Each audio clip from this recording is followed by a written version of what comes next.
আপনার দলের ক্যাশিয়ারদেরকে মন্ত্রণালয়ে নিয়ে গিয়েছেন, মন্ত্রিত্ব দিয়েছেন, ঋণ খেলাপিদের সংসদে নিয়েছেন, মন্ত্রিত্ব দিয়েছেন, একজন সোয়েটার ব্যবসায়ীকে আপনি বাংলাদেশ ব্যাংকের গভর্নর বানিয়েছেন। আর আপনি বাংলাদেশের মানুষের সাথে নাটক করে বাংলাদেশের কাছে মানুষের কাছে আপনি জনদরদী নেতা হিসেবে নিজেকে উপস্থাপন করতে চান। আপনার এই ভণ্ডামি কিন্তু বাংলাদেশের মানুষ হারে হারে বুঝে। প্রেসিডেন্ট জিয়াউর রহমান রাষ্ট্রনায়ক হিসেবে যতটাই সফল, তার সন্তান জনাব তারেক রহমান ততটাই ব্যর্থ হতে যাচ্ছেন বলে আপনাদের মনে হচ্ছে। পিতার গুণ সবসময় পুত্রের কাছে কিন্তু আসে না। ফলে বুঝতে হবে যে জনগণের ম্যান্ডেট লাগবে, জনগণের পক্ষে আপনাকে কথা বলতে হবে। শুধুমাত্র পিআর স্ট্র্যাটেজি করে দেশ চালানো যায় না। শুধুমাত্র পিআর ক্যাম্পেইন করে আপনি রাস্তায় একলা একলা হেঁটে চলবেন, আপনি কৃষককে ডেকে এনে আপনার পাশে বসাবেন, অন্যদিকে কৃষকের ধানের মূল্য, ন্যায্য মূল্য আপনি নিশ্চিত করবেন না। এইভাবে একটা দেশ রাষ্ট্র চলতে পারে না। জনগণের সাথে তামাশা করবেন না।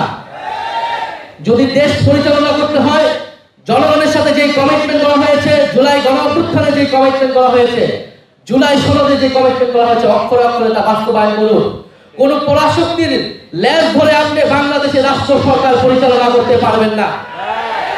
দেশ পরিচালনা করতে হলে রাজনৈতিকভাবে পরিচালনা করুন।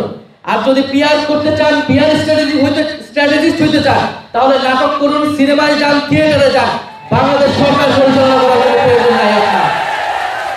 বাংলাদেশের জনগণ এগুলো সবকিছুই বুঝে, বাংলাদেশের তরুণরা এগুলো বুঝে। দেশের মানুষের সাথে এক ধরনের তামাশা হচ্ছে, নানান ধরনের নাটক তৈরি করা হচ্ছে। আপনি আপনার দলের ক্যাশিয়ারদেরকে মন্ত্রণালয়ে নিয়ে গিয়েছেন, মন্ত্রিত্ব দিয়েছেন, ঋণ খেলাপিদের সংসদে নিয়েছেন, মন্ত্রিত্ব দিয়েছেন, একজন সোয়েটার ব্যবসায়ীকে আপনি বাংলাদেশ ব্যাংকের গভর্নর বানিয়েছেন। আর আপনি বাংলাদেশের মানুষের সাথে নাটক করে বাংলাদেশের কাছে মানুষের কাছে আপনি জনদরদী নেতা হিসেবে নিজেকে উপস্থাপন করতে চান। আপনার এই ভণ্ডামি কিন্তু বাংলাদেশের মানুষ হারে হারে বুঝে। ফলে আমরা রাজপথ দখল করতে চাই না, কিন্তু রাজপথে আমরা যদি এবার যাই, আমরা কিন্তু কোনো বিনা অর্জনে ফেরত আসবো না।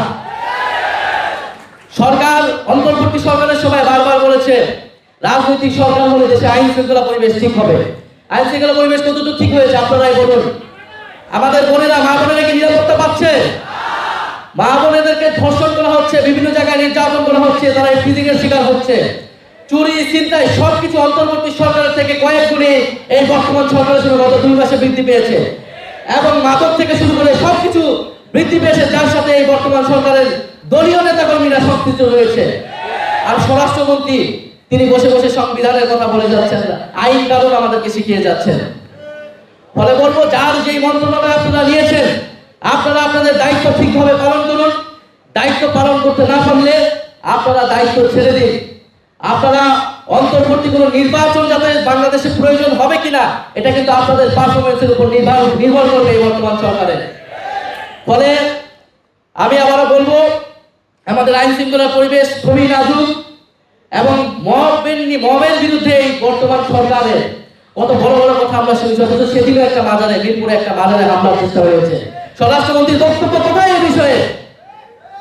বিভিন্ন জায়গায় আপনারা মবের বিরুদ্ধে বলেছেন, আন্তর্জাতিক জায়গায় আপনারা বলেছেন অন্তর্বর্তী সরকারের সময় বাজার হামলা হচ্ছে, এই হচ্ছে, সেই হচ্ছে। তাহলে আপনার সরকারের সময়ে আপনার স্বরাষ্ট্রমন্ত্রীর অধীনে পুলিশ কি করেছে? বাজারে আবার নতুন করে হামলা হচ্ছে এবং তার যারা হামলা করছে তাদেরকে কেন চিহ্নিত করে কোনো ধরনের গ্রেফতার বা বিচারের আওতায় আনা হচ্ছে না? ফলে আমরা বলবো যে আপনারা বাংলাদেশকে যদি স্টেবিলিটি চান, তাহলে বাংলাদেশের ঋণ খেলাপি যারা আছে তাদেরকে ঋণ পরিশোধ করতে বলুন।